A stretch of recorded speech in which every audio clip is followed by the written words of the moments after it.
A News 8 investigation looks into how dozens of companies are polluting Connecticut's waterways, and they have not faced any penalties or fines. The pollution threatens some of our state's most valuable natural resources.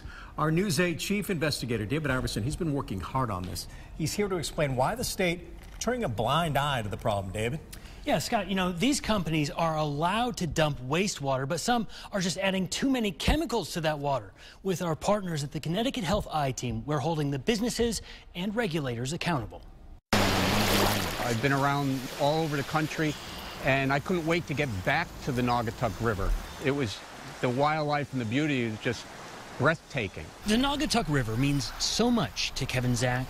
He just got married in it. We got married here September 3rd. Right in this water right here. We got a tux and a gown and went in, and my son and my stepdaughter in their tux and dresses, and the minister went in the river. Together, the new bride and groom run the Naugatuck River Revival Group, documenting the beauty of a river that used to be one of Connecticut's dirtiest. It was really awful. It was scary, awful. These photos show what the Naugatuck River looked like in 1970. The water was green and gray. Environmental rules have tightened since then, limiting what can be dumped into waterways. But still, some Connecticut companies are not playing by the rules. With our partners at the Connecticut Health I-Team, News 8 found 29 Connecticut companies violating their permits to dump wastewater. But over the last 3 years, only 2 have been fined. Inside Unimetal Surface Finishing in Thomaston, workers treat everything you use, from perfume bottles to surgical tools to screws. The goal? To keep metal rust-free. If you just picture a car driving down the street with no paint on it, it would look, probably in a matter of a couple of weeks, like a rust. So that's what we do. We make the car last. George LaCapra is the 3rd-generation owner. I don't feel added pressure because of the legacy portion of it.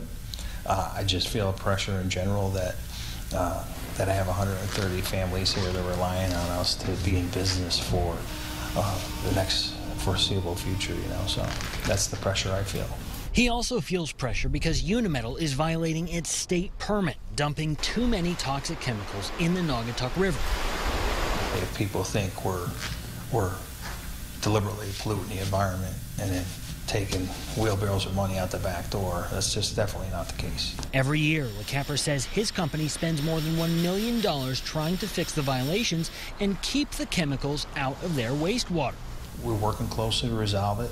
They understand that, we understand that, and there's an end game here, and then we'll get there. For all of the extra chemicals it has added to the Naugatuck in the last 9 years, they have never been fined. That is the back and forth discussions we need to have with the regulated community. It is up to the State Department of Energy and Environmental Protection to levy those fines. We asked Water Permitting Director Ozzie Ingles why companies like Unimetal haven't been fined. If they are demonstrating to us that they're making good faith efforts to comply, then we try to be as flexible as we can to give them the time frames they need to investigate and find out what the cause of the problem is, and then we give them time to come up with a solution. A company called Connecticut Galvanizing was polluting the Connecticut River, and the state never fined it either. So last summer, a group called Toxic Action took action. We stepped in to provide some oomph. Oomph to the tune of a lawsuit, which led to a $180,000 settlement and a promise from the Connecticut Galvanizing to install stormwater treatment systems. If the Environmental Protection Agency, or in this case the state agency in Connecticut, is, you know, not doing its job. We can't be everywhere at all times. We welcome citizens to take an active role in monitoring and assuring compliance. Even with companies continuing to pollute the Naugatuck River, Zach sees a bright future for the water he loves. The future of the Naugatuck River is beyond everybody's wildest dreams. This river has so much potential and so much beauty built into it. Now, the state regulators say their focus is to keep water clean. Describe fines just one tool in their tool belt. They say they work with these companies constantly to figure out the problem and what's happening and work to address that. Yeah. All right. Thanks very much for that. Some great reporting there. Thanks, David.